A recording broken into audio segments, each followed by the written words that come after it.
দুটা আসনলৈ মই আহিছোঁ এইটো কাৰণে যে সাহিত্য সভাত নানা ধৰণৰ বিতৰ্কৰ আঙুলিক সাহিত্য সভালৈ পঠোৱা হয়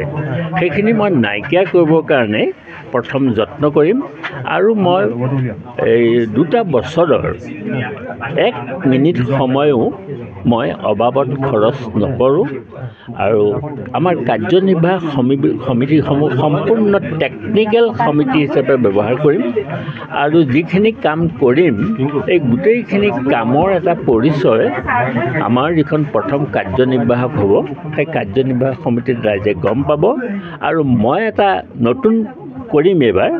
যে অধিৱেশনৰ যিটো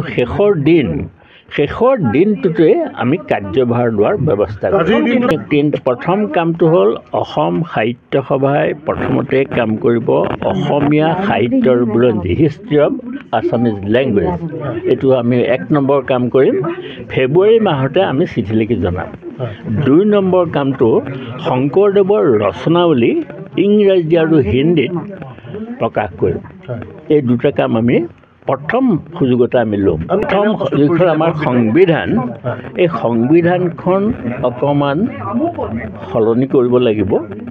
আৰু সংবিধানখনে সাহিত্য সভাক বিশেষ মুহূৰ্তত অকণমান বিপদতো পেলাইছে গতিকে এই কামটো আমি কৰিম দ্বিতীয়তে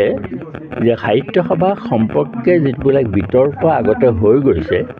মই এইটো ক'ব পাৰোঁ যে আমাৰ কাৰ্যকালত সাহিত্য সভাৰ কোনো বিতৰ্ক নহয় সাহিত্য সভাৰ যিটো চৰিত্ৰ সেই চৰিত্ৰ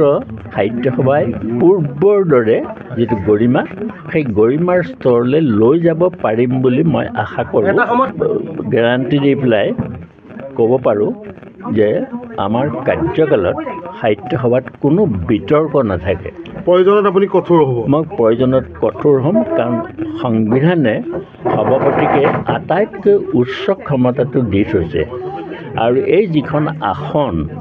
এই আসনখনৰ কোনো তুলনা নাই গতিকে অতুলনীয় আসনখনৰ যিটো মৰ্যাদা সেইটো মই ৰক্ষা কৰিবলৈ যত্ন কৰিম আৰু অসম সাহিত্য সভাৰ ওপৰত যাতে কোনো ধৰণৰ চেকা নপৰে তাৰ কাৰণে মই নিৰলস চেষ্টা কৰি যাম মানে মই প্ৰধান সম্পাদক হৈ থাকোঁতে আমি 0 লৈ পেলাই বিশ্বকোষ কৰিব খুজিছিলোঁ হোমেন বৰগোহাঁইদেৱে মোক যিখন প্ৰমাণ পত্ৰ দি থৈ গৈছে তাতকৈ আৰু মোক একো নালাগে কাৰণ আমি প্ৰতিটো 0ৰ পৰা আমি 31 লাখ টকা তুলিছিলোঁ আৰু সেই 31 লাখ টকা ক'ত খৰচ হৈছিল কি হৈছিল তাৰ এখন পুস্তিকা কৰি শাখাবিলাকলৈ আমি পঠিয়াই দিছিলোঁ তাৰ উপৰিও আমাৰ বিশ্বকোষৰ প্ৰথম 3টা খণ্ডৰ পৰিশিষ্টত কোনোবাই যদি এটকাও দিছে সেই নামটো তাত সন্নিৱিষ্ট হৈছে গতিকে সম্পূৰ্ণ মানে স্বচ্ছতাৰে সেই 31 লাখ টকা আমি তুলি খৰচ কৰিছিলোঁ সেইটোৱেই নহয় মই